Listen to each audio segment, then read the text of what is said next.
I'm Kate. Let's talk theater. Today we are doing part 2 of A Year in Broadway for 2025. If you want to check out my first video, I talked about January to June for what I saw for Broadway shows. So today we are doing July to December, splitting it up because there is a lot to talk about. And so we are just going to jump right into rapid reviews of the Broadway theater I saw this year. I went back to Moulin Rouge. I had family in town. Boy George was gone. We were safe. Thank God. I did get to see Jordan Fisher, and he was great. He's Jordan Fisher, but I'm not going to lie, you guys. John Cardoza has ruined all other Christians for me. I don't think any will ever top him. I don't know. But yeah, family was in town. This felt like a great musical to bring everybody to. Everybody, it's a good musical that if everybody has kind of different tastes in music and they're casual theater fans, like maybe they see something once in a while, I do think Moulin Rouge is a good choice. It's going to be a mix of songs they know and songs they don't, and I think that's fun in a jukebox musical. I like that they mix up the songs so often, do a lot of mashups, because again, it has the comfort of a jukebox musical where you're familiar with the work, but also you kind of never know where the songs are going to take you, so it keeps things a little bit fresh too, and I really appreciate Moulin Rouge for that. It's colorful, it's dance, it's a great, just like fun musical that a lot of people will probably enjoy. We went back to Death Becomes Her, and we love her. I just had to see it again. I just had to make sure I saw the original cast again. And I saw the core three. Michelle Williams was out. Her understudy was incredible, Simone. And I just love the show. I mean, it's really that simple. It's just so fun. There's just such joy. I can't wait to see Betsy Wolf. I gotta get myself there. Getting to see it as well, I was up in the Mez, so it's like a little bit of a different experience too, a show with a lot of special effects and all that, and like the big thing that drops down. I mean, it was just so fun, and I would see this musical over and over again, because who doesn't want to just see a hilarious show about some incredible divas being incredible? Also, Christopher Sieber's there, being his own kind of diva. All right, so back to Gypsy. This time I was second row, which is crazy, right where when she's doing her bows and everything after everything's coming up Rose's turn, I was there. Incredible, insane, lottery win of the century.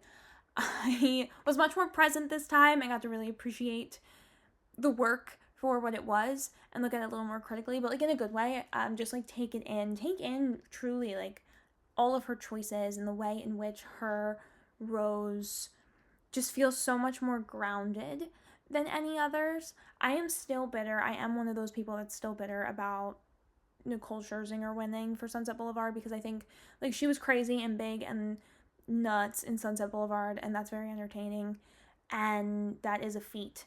But to make Mama Rose this grounded, real, and raw character in a way that I don't think has really ever been done quite like this, I mean, this was just otherworldly.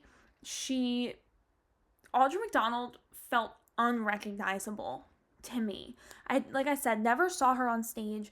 I've watched her in Private Practice and The Good Fight. I mean, she's had such a television career. Like, she's incredible. And I had seen her in concert, and she truly, who is this woman? This is a different woman. She's just amazing. I mean, there's a reason she is icon and legend, Audra McDonald. And I was so glad I went back of the couple weeks left of its run, and it was just incredible. I'm having chills thinking about it. It's just amazing. And then saw The Outsiders. It was fine. I think that The Outsiders is super fine, and I think if there weren't ripped young men in the thinnest tank tops that have ever existed in this show, I don't know if it would have lasted as long as it has. It's fine. Like, I don't get it. The development isn't there for me in terms of story and character. The songs were not super my thing. I loved the dance. I loved, like, the choreography, the sets. Everybody was amazing in it, of course. But the plot wasn't there for me. Yeah, I don't know. We're poor. We're dirty. We're still poor and dirty. I really don't understand what the point is. to be honest, and maybe that makes me sound crazy, I did not read this in school either, so this is my only interaction with the outsiders as an entity. So I don't know if that shapes kind of my perception as well, but I should be able to just go watch The Outsiders, so I don't want to hear anybody say, well, the book helped. No. I should be able to pay my money and go see The Outsiders and just enjoy it for what it is. So again, it wasn't bad. Like, I never sat there going, oh God, what have I done? Which I've been there. But it just, like, I didn't leave with anything. I didn't really leave with anything. And I thought the lyrics were juvenile, and I know they're young, but I think there's a way to do juvenile lyrics. I think there's a way to do lyrics for young people that don't have to sound like juvenile. And I'm going to think about an example for that. If you can think of an example of that, put in the comments. Queen of Versailles. Queen of Versailles was not great. Queen of Versailles bugged me the most because I felt like it could have been great. I could see where if you had just built on this part or this moment or focused on these characters more, it could have been something. And it just felt like they didn't want to commit.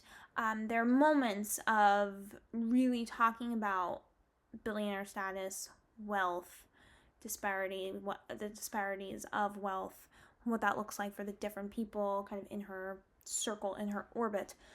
They used the French Revolution, Marie Antoinette, the whole bit, a lot. And it had, again, these moments, but never really felt like they went all in. And so it just fell flat. I also feel like they never really took a stance on Jackie. And there are moments, I think, when you're doing the bio of it all, where you have to make some decisions about the character, even though we'll never really know. I just think that's your job if you're going to do this kind of story. And maybe Jackie's just really vapid, and maybe that's the point. But then don't give her an I Want song. That just sucks because the lyrics are so vapid. Somebody help Stephen Schwartz with lyrics. I think he's run out. He needs some support. I also felt like some of the songs sounded like Kimberly Akimbo. Does anybody agree? I don't know. But yeah, this could have been something. It really actually could have been something, and I think that's the most disappointing part because it was there. It just needed more time, more edits, somebody with a real vision to come in and say, no, this is what we need to really focus in on. And then, final Broadway show of the year was Two Strangers Carry a Cake Across New York. I loved this musical. I was blown away by the fact that this 2-person musical was, 2.5 hours long, and it never felt like, oh, this is just a 2-person musical. Oh, this feels empty, or they're not, right, filling the stage. I've never seen that, right? You have the last 5 years is 90 minutes. So I was so impressed by the fact that it never feels like anything's missing.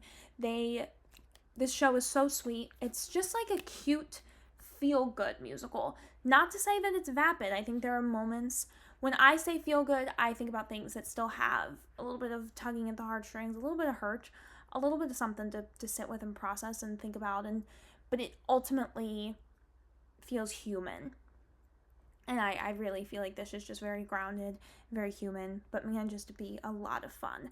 And you should go see this. You should go see this. I really loved this. And the songs were fun. I need to explore the soundtrack a little bit more. I just really thought this was a great musical. The set was a little bit okay, it's a little bit funky. But I think they played with it in a way that was really clever. Again, it's 2 people on a stage, so I do appreciate the way that the set kind of fills in and almost feels like it's its own part of the show. It doesn't just feel like a set. It feels like it's a living, breathing thing that they're making kind of work for where they are. Just see it and let me know if you agree. Yeah, this was a really great show. I was happy. This is a great show to kind of end my year of Broadway on because it was really special. And I didn't know what to expect. I knew nothing about this. And I didn't even know it was only 2 people until I sat down and opened the playbill and said, oh my God, there's only 2 people in this. So I'm very excited. It was very intriguing to me when it was up at the ART, and so I was so happy that it really, really came through. And that is part 2, my second half of the year in Broadway theater. A little bit quieter. There's some off-Broadway and some other things that I saw in the fall. A little bit of a quieter season so far for 25 to 26. Lots of stuff coming in the spring, but fall was a little quiet. Some things closed a little quickly. But, I finally got to see The Outsiders. Like, I made up for it with seeing some shows that have been around for quite a while that I just sort of never really got to. So it worked out. So if you enjoyed any of these shows, saw them, I'd love to hear your thoughts. If you want to hear more about mine, let me know below. I appreciate you taking the time to chat about theater with me today. And if you could do all of the YouTube things, subscribe, like, comment, share, I would greatly appreciate it. And I will talk to you next time to chat a little bit more about theater. Bye!